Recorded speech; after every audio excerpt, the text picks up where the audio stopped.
Welcome back, everybody, to HardHat Uncovered. And this is actually season 2 of HardHat Uncovered. And we're actually in the new studios of HardHat Uncovered in Washington, D.C. Welcome back, Lieutenant Oates. Hey, what's going on, fellas? Glad to be back, man. Welcome back, Mr. Hipple. What's going on, guys? Good to be here. Didn't think we'd make it to season 2, but here we are. But here we are. And I'm hoping that episode 2 of season 2, that we will have that new name for Mr. Hipple. Hey, we still got a Klein tool bag giveaway, Yeah, right? we still got it. So actually, I've been given 2 names, but I'm not gonna mention them yet. We'll wait till maybe give it a third and fourth, and then we'll go from there. So yeah, I'm kind of interested to see what those 2 are actually. And we're actually coming to this is Easter weekend, so tomorrow's gonna be Easter. Mm-hmm. So happy Easter, you guys. Yeah, you too. And anyone else who celebrates that. So all right, we're gonna jump right into it now. So we're actually gonna be going over fall prevention in this episode, and then it's actually going to be another 2-part series. I think we're starting to get more and more into these 2-part series as we start really diving into this information. There's so much, man, that we're just going to have to keep spreading them out like this. Right. So a lot of stuff to cover. Yeah, we definitely don't want to cut corners. We want to get all the information out there that we can. So, but we're doing this in regards because right around the corner, if you're in the USA, OSHA's having their National Safety Stand Down Week. Which covers fall prevention. Preventing falls in construction. Yep. And actually, we'll leave some space down the road. We're going to let Lieutenant Oates talk about that. So there's some changes besides our location and things like that for HardHat Uncovered in season 2.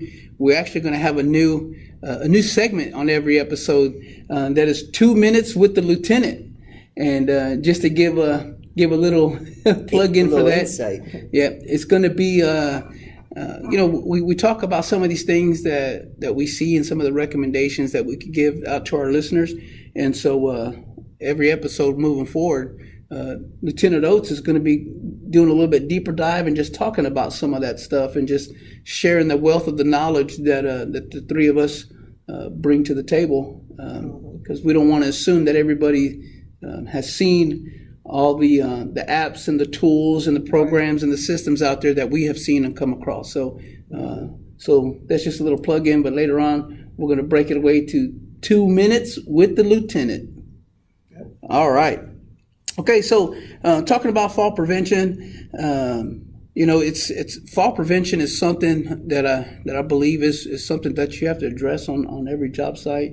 I know that we are typically talking about construction work, because there is a lot of hazards in the construction industry, but that does not eliminate the fact that in the marine industry, longshoring, agriculture, in office buildings, residential, people working at home, painters, roofers, electricians. Yeah, there's potential for falls everywhere, right? I mean, every industry that you're eventually working at some sort of height or by some sort of edge. Yeah, so actually just doing some of our stats, so looking at the BLS, so the Bureau of Labor Statistics, just in 2017, there was 366 falls that resulted in a fatality. So that is that's a huge number. I know that when we're talking about stats, it's easy to say, well, yeah, that's only 366 out of millions and millions of workers in the United States. But that's a big deal when that one person that fell and died was a member of your household, was a member of your family. That changes the whole playing field. You know what I'm saying? And like I always say, like things like that, falls especially, can happen so fast because you're trying to get stuff done. So sometimes people don't think, or they feel like they're, they won't fall, or, they're unbreakable. You know what I mean? So they'll just climb up something real quick and do it fast. And yeah, but not a good deal. No, and I'm sure we're all going to be able to share some stories, because I know as you're talking, I'm just already thinking about guys that I've heard said, some of these younger guys, if I fall, I'll just catch myself. Yeah. Or I'll hug that pipe while I'm falling down or something like that. I was thinking about a me moment, an incident where I fell, as a journeyman. I knew better, but anyway, we'll get to that. Yeah. Hey, I remember being invincible as a kid, and I thought that you could literally jump off the roof of your house with an umbrella and you would really float down. And I did that. And I ended up messing up my leg. I didn't break it, fortunately, but You didn't float down as slow as when you the thought. umbrella flipped inside out, I realized that was not true. Right. That's actually funny. Yeah, so I mean, just in the first few minutes, I mean, we're already talking about some of these things. So that's why this podcast, that's why this is so important, because it could be vital, it could be crucial to talk about the falls that can occur on the job sites, in your home, or wherever that you're at in the office. And we just need to focus on ways to prevent them and eliminate them, so that they're not happening, and that we don't have to continue to give these types of stories on podcasts, or give these type of testimonies on job sites, or have to hear about how people are ending up in wheelchairs and stuff like that. The sad part about it is that we've been around the construction industry for years, right?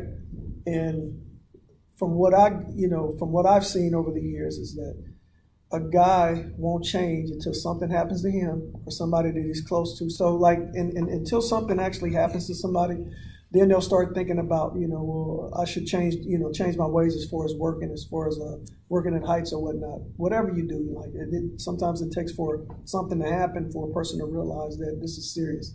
Yeah. Well, that change comes about as a consequence, because the original thought process is that it's not going to happen to me. Mm-hmm. Absolutely. And then when it happens, the consequence is, oh, well, now something's happened to me. Now I need to fix this. Right. Right. Absolutely. And if you think about it, so you're talking about, this has been going on in the construction industry. One of the things I want to jump into is think about when you go into a construction site.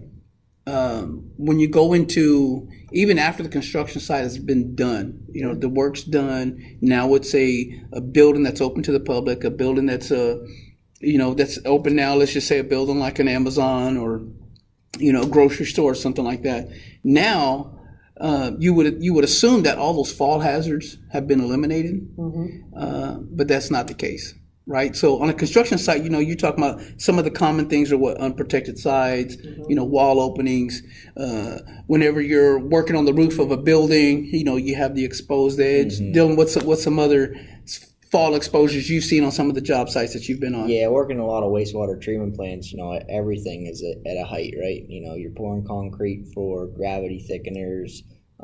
You're talking chlorine contact tanks. Basically, everything you do at a wastewater treatment plant can be at height. On the flip side, you got high-rise construction buildings, hotels and apartment buildings, stuff like that. Every floor above one is you're working at a height, and you have some sort of guardrail or fall protection around the outside.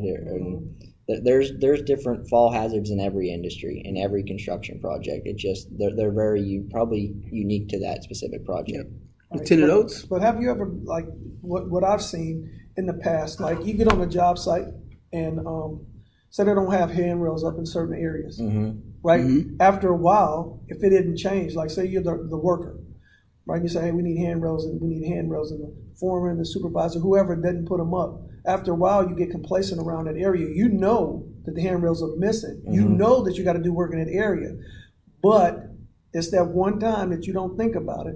Your mind somewhere else that you might step over the edge. You know what I mean? Yeah, you're exactly right. Yeah. And I just want to bring up, when he's saying handrails, he's referring to guardrails. Guardrails. That was something that it's been drilled in my head. They're different. Handrails and guardrails are different. Yeah. So right. My bad. Yeah. You're good. I just it's Saturday, I used to do that too. So I just wanted to. Yeah. It's Saturday. I'm still trying to. So when you think of handrails, think about stairs, and stuff like that. And guardrails is to prevent you from walking off the edge of a building and walking off the edge of a floor. Right.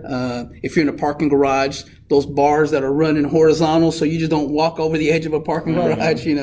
Those types of things. But yeah, I mean, and that's why it's important to understand, how to recognize those hazards, and then to have those safety mechanisms in place. Like you're talking about the handrails. but not just the handrail. Sometimes we got to go as far as that we're painting, these warning lines to let you know that you're getting close to an edge, or we have these little streamers or little flags hanging down. There's all kind of things that are out there, but the important thing is to make sure that you're using the right safety mechanism, to prevent any type of falls from happening. But think about this: how many times have you walked up on an open hole? Oh yeah. You know what I mean? Everybody doesn't walk and look at the floor. You know what I mean? I was taught eyes on path. You know what I mean? Right. Everybody doesn't do that. Yeah. So it's been plenty of times that I've walked up and like, this hole needs to be covered. Yeah, and then there's some things that, people are like, oh, that's too small to be a hole. But, per OSHA's definition, anything that's 2 inches or greater is considered a hole and has to be covered. So there's a lot of that. Like, I know working in high-rise construction buildings, there's a lot of, duct work and, different piping that's running from floor to floor, and, where those pipes are going to come through the floor, whether it's going to be a 4-inch, 6-inch, whatever. That a lot of times they leave that unprotected because, oh, that's too small, someone can't fall in it. Well, it's still a hazard. It's still a tripping hazard. It's, potential to drop something down there onto the floor below. So those are hazards that are overlooked often that we need to address. Yeah, and that you're mentioning OSHA, so we'll go ahead and throw those numbers out. So in OSHA 1910-23, that's the guarding of the floors, wall openings, and holes. You talked about the 2-inch gap, right? So, so just to throw some of the numbers out. So if you're talking about a wall opening that is 30 inches or higher, or 18 inches or wider, we got to protect that. We got to cover that in. And the reason, if you think about it, 30 inches or high, 2.5 feet, right? So 2.5 feet off the ground, you just basically have this edge of a wall that's sticking up. That's easy to forget that it's there. You put your back to it, you're talking, you take a step back, and then now you're falling down a trash chute or something like that, that's there. And the same thing, with it being at 18 inches wide, when you have that opening, sometimes as you're putting studs into some of these buildings, and you haven't put the sheetrock in or whatever, you can fall in between, Maybe someone not like me, I might not fit in between an 18 inches, so much, maybe. You a little wider. I turn sideways, I think I can. Yeah, there you go, sideways. But that's, it's important to make sure that those things are covered. And then on top of that, sometimes when we're doing some type of work, and you have a gap, that's 14 inches, 14 inches wide, you got to protect people from walking off in that as well. So while you're talking about some of the things I'm thinking about are parapet walls on top of roofs, and the assumption is, oh, hey, there's a parapet wall up here, I'm protected, right? Well, there's different height requirements, and just because there's a parapet there doesn't mean you're necessarily protected. What if it's only 20 inches high, 24, So it has to meet the requirements. It has to be tall enough that it's actually going to act as a guardrail for you when you're out there. So that's just something to think about, because there are a lot of buildings that get built and have access doors, man doors out onto rooftops, where people are exposed to falls because the parapet's not tall enough. I'm not quite sure why we haven't got to a point in society where every rooftop with a parapet's engineered to be high enough, but we're not there yet. And I guess it's a cost-saving thing, but you just need to know that you're not always protected when you're out on those rooftops.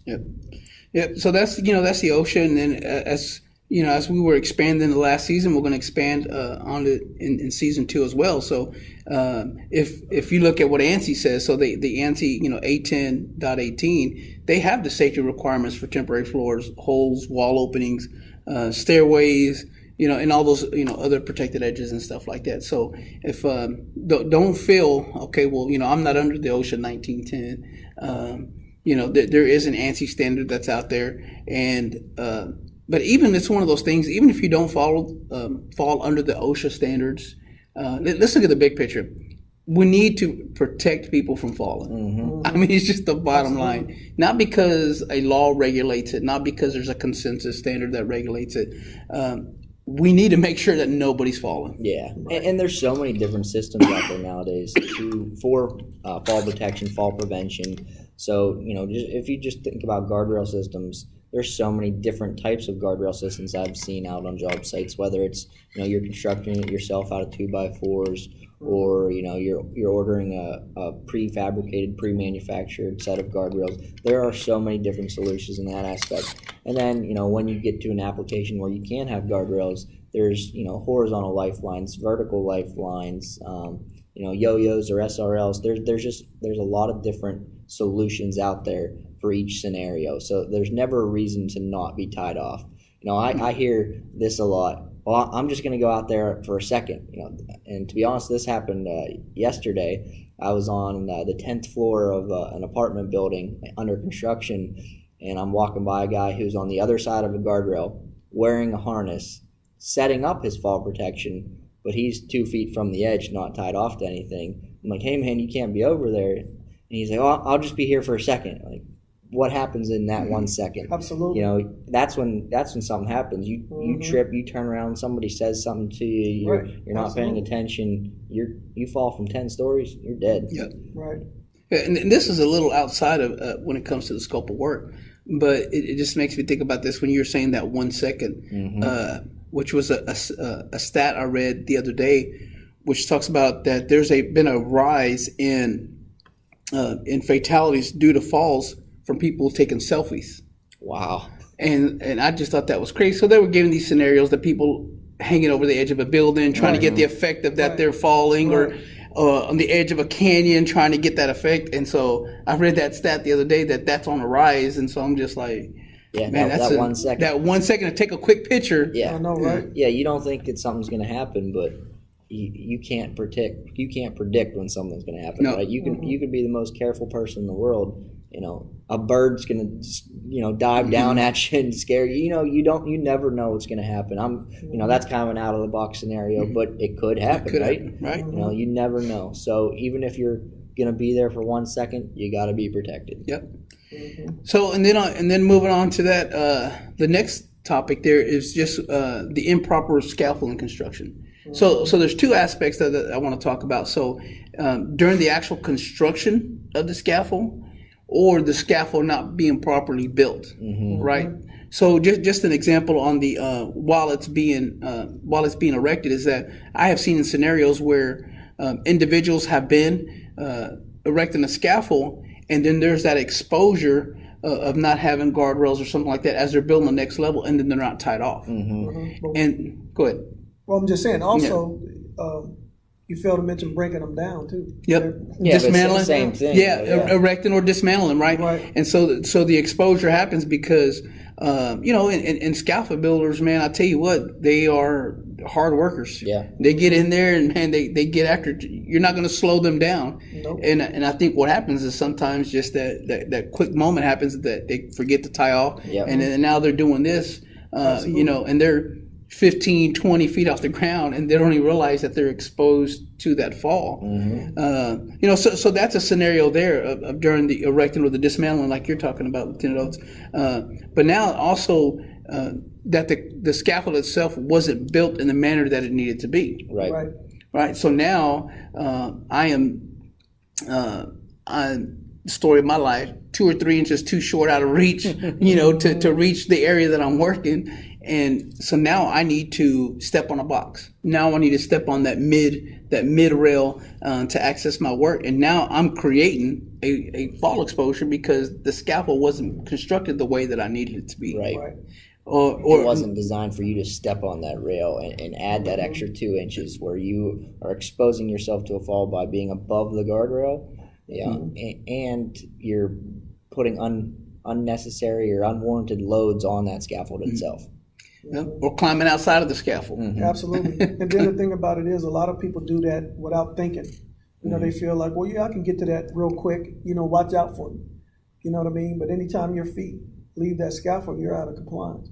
You know what I mean? And I'm thinking about the weird scenarios. Not putting up a scaffold on the outside of a building, but inside of a building, inside of a stairwell where you got to go around these things. You're building tube and coupler scaffolding. It's got to be built to a certain, a certain spec. It's got to meet the requirements. You forget to put a horizontal brace or a diagonal or something while you're trying to, build the scaffolding around objects. You're now on an uneven scaffolding and, exposing yourself to a fall risk. But that's usually when they got the scaffold expert doing it. Oh, okay, that guy yeah. that steps in and says, oh yeah, we can do this and we can do that. But no, brother, you know what I mean? Just because you've been doing it for 10 years don't mean you're an Or expert. 20 years or 30 years, because if you think about it, the guys that's been doing it for 30 years will take more risk because they did some really, messed up stuff in their career. Yeah, because you get complacent. Not all of them, but some people are cowboys when it comes to scaffold building. Yeah. Well, they've gotten away with something for so long. Yeah, and you're talking about these I guess these unique situations, Dylan. So several years ago, we had a job site where a third-party inspector came in, and this individual was on their first construction site. And they weren't even construction workers. They came in to do some testing. And so to do this testing, they had to insert these large rods, I think they were about 20 feet, into the side of the vessel, and then they had to pull them back out. And so that was all. They would stick these rods all the way in, do the testing, and then bring the rods all the way back out. When it came to this one area, there was a scaffold that was on the catwalk, and this individual had to pull this rod all the way out. So it was two people, one that was on the one end, and the individual that was on the back end. And as they got to this point, the scaffold was in the way. So they climbed under the scaffold, underneath it, and got to the other side. Well, on the other side, there were no handrails. And so as they stood up and they were pulling that rod, they actually fell, and they fell 20 plus feet and landed directly on their back. Wow. They lived. Fortunately, thank God, they lived. However, this individual broke both pelvises, ended up rupturing spleen, broke several ribs. I think even punctured their lungs. So someone who'd been on construction, I want to say less than 2 weeks, had never been on a site like that. Wow. And they weren't even there to do construction work. They were there just to do inspection type work. And it was just one of those things that they climbed underneath the scaffold just to get to the other side. So, but going back to some of the stats I was talking about earlier for the BLS, is that 72% of the injuries related to scaffold work had to do with the supporting failure and the planking. So what that comes down to is, Dylan, we were talking about earlier, the term widowmaker. And so if you've never heard of what a widowmaker is on a job site, that's think of a diving board that is not secured on the other end. Right. And so you go to walk out onto the end of that plank or that board or whatever it is, and there's nothing that's holding the other end. I mean, it's all over after that. Yeah, also I want to just throw in there, you can't just have someone stand on the other end of the board as you walk out to the end. Hey man, can you stand back here while I walk to the end of this? I got to reach out here. Like I've seen that or heard that a couple times, so that's a big no-no. Yeah, I was on a job site where I had the individual, he unsecured the end. And didn't realize it, and then walked out a few minutes later and created his own. And fortunately, he was tied off, but he was on a rebar mat. So when he swung back into the rebar. Yeah, and luckily, he didn't. It just left him some bruises, but yeah, he created his own widowmaker on that job site. So. Yeah, but planking issues are all over the place in scaffold. Not having enough planking, it not being wide enough to be a working surface. Not cleating it, not securing it. So, as you're climbing or as you're walking around, you kick the board and all of a sudden it goes on the inside and now it's falling. Right. So there's all kinds of issues if you don't plank right. I've seen people try to use like 2x4s as the planking on scaffolding. So, knowing what the right scaffold grade planks are, what you can and can't use is important. Yeah, and then, so we were talking about 366 deaths a year are related to falls. So 50 of those deaths in the United States are from scaffolding, from falling from scaffolds. So, I mean, if you think about it, out of that 366, that's a large percentage when you really break it down, that is coming to, just, again, whether it's planking issues, whether it's structural issues of the scaffold, to where there's scaffold failure, and things like that. So it's, we devoted a whole topic section just to this because, I mean, if you think about it, 50 people dying out of 366 due to scaffold-related falls, that's a big number. So sometimes I think, too, communication. You need to communicate. Sometimes you have shift changes. You know what I mean? And nobody, you know, like you might be on the day shift and get ready to leave, and the night shift's coming in, and you forgot to let them know that we dismantle part of the scaffold, and it's not, you know, they don't tag it properly.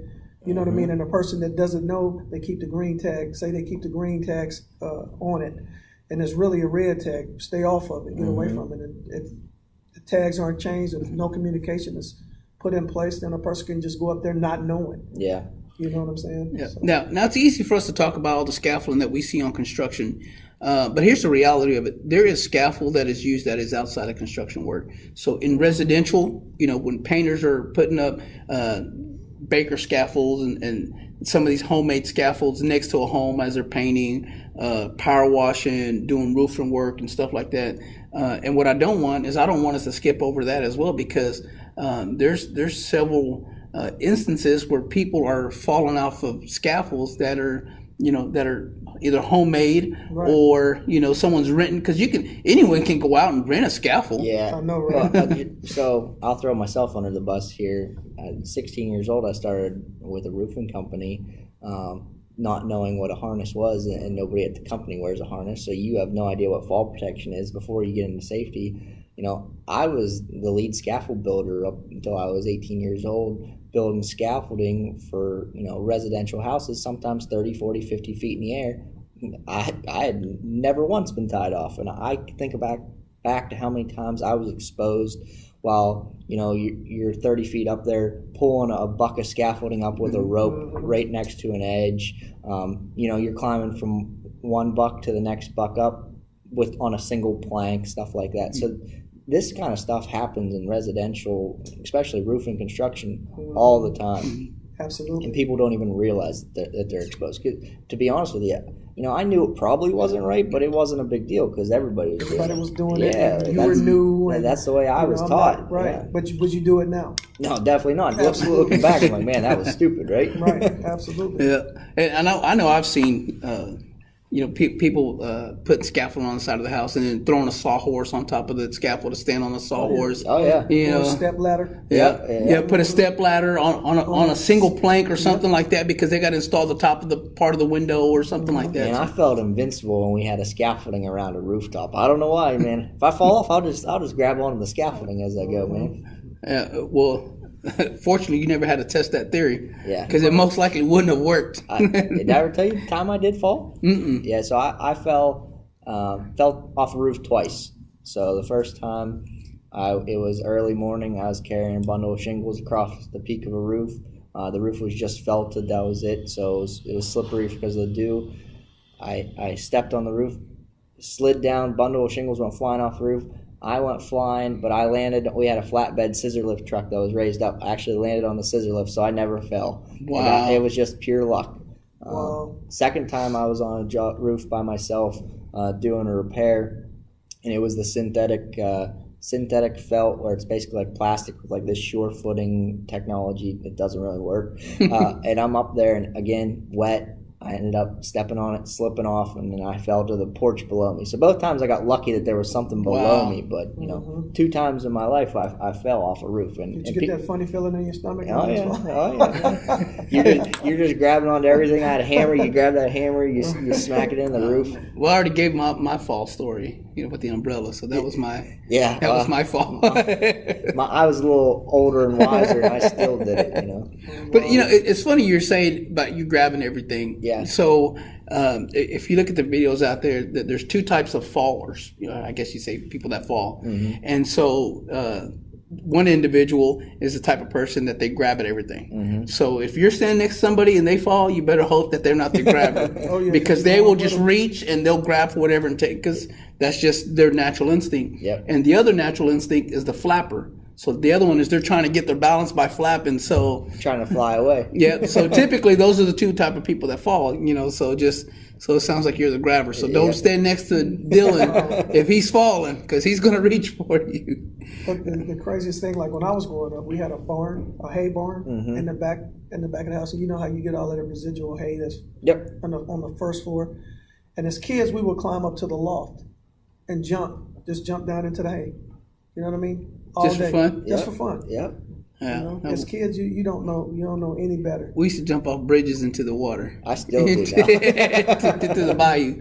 I'm good on that. So we're talking about, scaffolding, using ladders and stuff like that on scaffolding, at homes and stuff. So, I mean, that is going to bring us right into our next point there. Using ladders incorrectly as you're accessing, upper levels or as you're accessing upper levels or coming back down into the lower levels. And the main one that I think that it happens with is the A-frame ladders. Yeah, I think I read a statistic sometime that falls from ladders are where the majority of construction falls take place. Because think about construction, people are working from ladders, and majority of the time they're working at heights, right? So I think it was the leading cause of falls was working from ladders. Yeah, and in that scenario, it's really tough too, because typically you're putting a ladder up because there's no access to that area. So when you do that, there's typically not a tie-off point. There's not really, an area to tie off to, and contrary to belief, tying off to the ladder that you're on is not ideal, because all that's going to do is to bring the ladder down with you. Land on top of you. Yeah. So, but if you think about it, and just trying to, even at home, there's people that just try to get on top of their own roofs, and they get this, only got an A-frame ladder. They open the thing up, thinking they're doing the right thing. They're stepping on the top step of the ladder to get up there, and then when they're coming back off, they have no idea where they're stepping. Right, and so they're doing that little blind, trying to feel around, holding on to the edge of the roof, kicking with their feet. Right, and then they actually find their footing on it, and then when they plant it and try to come down, They're off balance. They're off balance, and that ladder's coming, and they're falling over, and they're falling down with it. So, but just whether you're using that at home, an A-frame ladder, any type of ladder. So even extension ladders, it's we've talked about it before. When you're using an extension ladder, you got to secure it. You got to use the 4-to-1 ratio.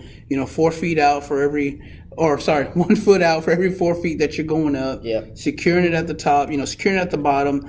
Have enough to access where you're going so to. It has to be 3 feet above your landing level, so you can have something to grab onto when you're coming back down. The condition of the ladders, all those things are important, and I guarantee you this: if you go on, just go on to any YouTube site, any site like that, and just type up ladder falls. I mean, thousands and thousands of videos will come up. Firefighters who fall off of ladders while they're trying to put out a house fire. I mean, there's just trying to use a ladder in icy conditions. I mean, there's just people use extension ladders out of the bed of their truck, stuff like that. So sometimes it seems like they just don't think about the hazards involved. Yeah, what can go wrong? Right? Absolutely. It's like they just do it. Yeah. Using extension ladders off the top of picnic tables, which I seen the other day, and this gentleman, I'm thinking it was his kid in the video, his son, probably 5, 6, something like that, was over there talking to his dad while his dad was about to get on the ladder. And then, or the adult, as the adult walked up the ladder, climbed up the ladder, the kid walked away, and the ladder and the guy and everything fell right where the kid was just standing, like 30 seconds before, a minute before. I'm like, man, and so stuff like that happens just all over the world. Every scenario, you could think of, just off the sides of buildings, on the sides of mountains, on the sides of just manways and sewers and electrical vaults. I mean, they're just everywhere. So the big thing to take away is choose the right ladder for the job. If when you choose your ladder, use it the way it was designed. You're gonna secure it whenever possible if it's necessary. If you're working from a ladder, most of the companies I work for, the rule was if you're working from a ladder, you got to be tied off, right? But just think about all these things as you're beginning your work and pre-planning your work. And then sometimes putting that ladder in place, just have a spotter there with you. Somebody else with you. Yep. Just in case. Yep. Hey, and so we're talking about all these things, right? So we're talking about the working near unprotected edges, wall openings, floors, floor holes, gaps, all of those things. So improper scaffold construction, whether during the erecting, the dismantling, if it's engineered or correctly built for what you need it for, and then using portable ladders to access, higher levels or lower levels. Now, all that's, as we've talked about these hazards and stuff like that. Now we're going to get into what are some of the resources, what are the things that we can use, and what's some of the messages that we can convey to you all out there in podcast land or YouTube land or wherever you're listening or watching. And so that brings us up to our first segment of 2 minutes with the lieutenant. So we're going to cut away right now. We're going to go to Lieutenant Oates.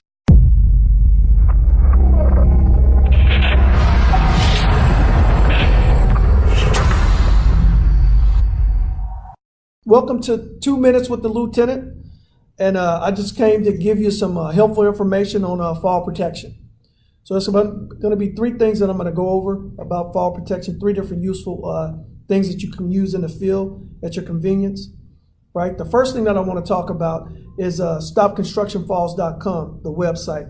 It helps people to organize and plan for the job, provide training, make sure they're using the right equipment, train everybody to use the right equipment.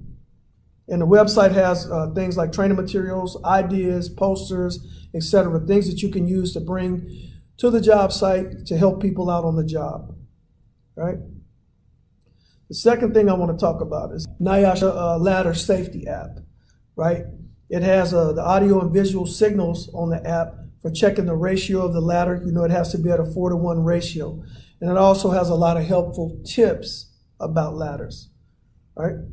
And the third thing that I want to talk about is OSHA stand down. That's May 6th through the 10th, right? So it's voluntary for employers to talk to employees about safety. Sometimes that can be hard, because sometimes employees don't want to hear about safety. Sometimes employers don't want to stress safety too much. They want to do, it's all about production. So anybody can hold a stand down and talk about fall protection. It can happen at any time. You can always do it. And one thing about it, though, when you do hold a stand down, you can contact OSHA, let them know that you participated in the stand down. And then OSHA will send you a certificate acknowledging the fact that you had the stand down. So those are a couple of things that I want to give to you. That's my 2 minutes. I'm the lieutenant, and I'm out of here. All right, man. Talk about some interesting information there. Yep. So for everybody, that was our first segment of 2 minutes with the lieutenant, and that's some great stuff. I tell you what, the NIOSH app. That's a great tool to use out there. Make sure that we're looking at those websites. And if you have any other websites or anything like that you can think of that is a good resource for fall prevention, shoot us the comments, at the bottom. Share those websites, share those resources, so you can help us to get that message out to eliminate and prevent these falls out on the job site. Yeah, and let us know what you're doing for the safety stand down. If you want to send us a picture of your company or your team doing the stand down or doing the toolbox talk, we'd love to see them all, and we'll post as many as we get. Yeah, absolutely. So send us some pictures or something like that of what you did, and we'll add that into our videos and into our social media out there and stuff. So yeah, love to recognize people for doing the right thing. Absolutely. So, yep. All right. So just wrapping this up. Just make sure, everyone, that that you have a competent person on your site that is able to assess all these fall hazards prior to you working, not to address them after somebody takes a fall. Right. Absolutely. We want to address these issues beforehand, and make sure that whoever's on your site, in your office, working on your home, if you're working on your home, get out there and take a look.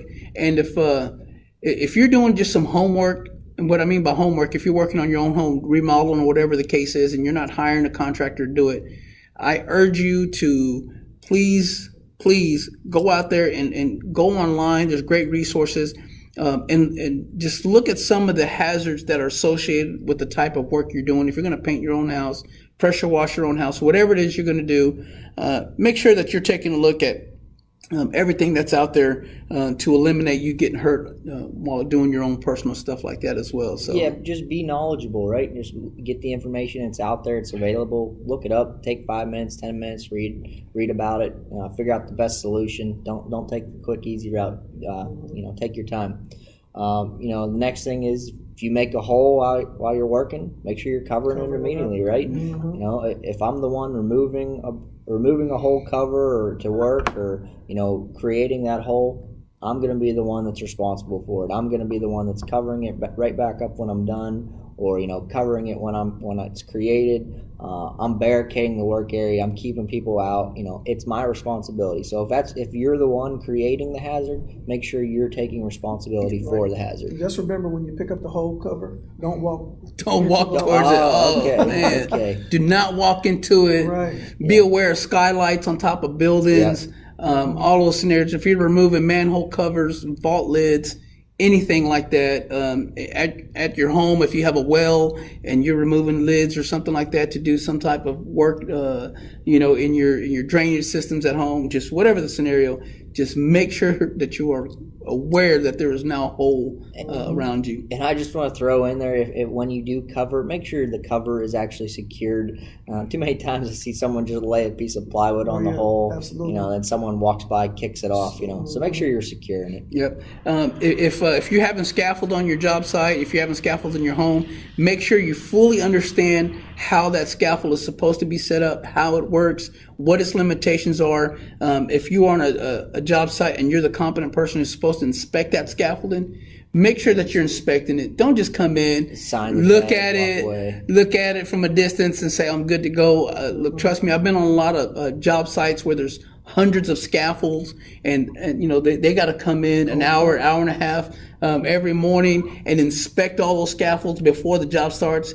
And I personally know that they're skipping that they were skipping some of them, and had to say, hey, look, I understand that you built this and it's good to go, but while we were gone last night, something could have happened. It's easy to become complacent. Absolutely. Bolts rust, pins rust and break away. You got a scaffolding set up for 6 months on a job. There's a chance that in those 6 months, something's going to go wrong. Somebody hit it with a piece of equipment, material, whatever, cause damage. So do not become complacent if you're the one inspecting. Just do a thorough inspection every time. Yep, and then same applies to the ladder. So if you're going to use a ladder, inspect your ladder. If it's a ladder that you've had in storage for 6 months, a year, definitely inspect it. Just because it's been in your garage doesn't mean that a wooden ladder can't get dry rotted, or fiberglass ladders don't get damaged. Just inspect them, check them, set them up properly.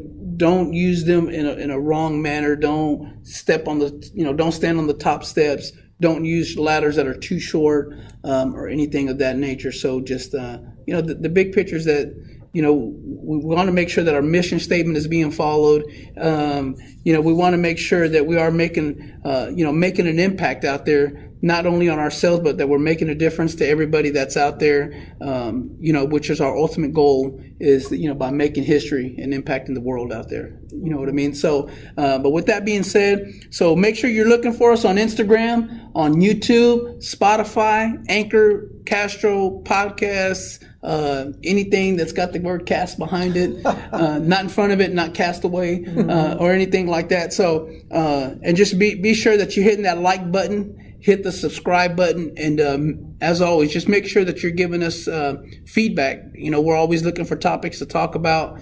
This fall prevention, it was a topic that was suggested to us from the last season. So, we're going to still be talking about those suggested topics. So if you have anything that you want to reach out to us about, you can find us all individually on LinkedIn.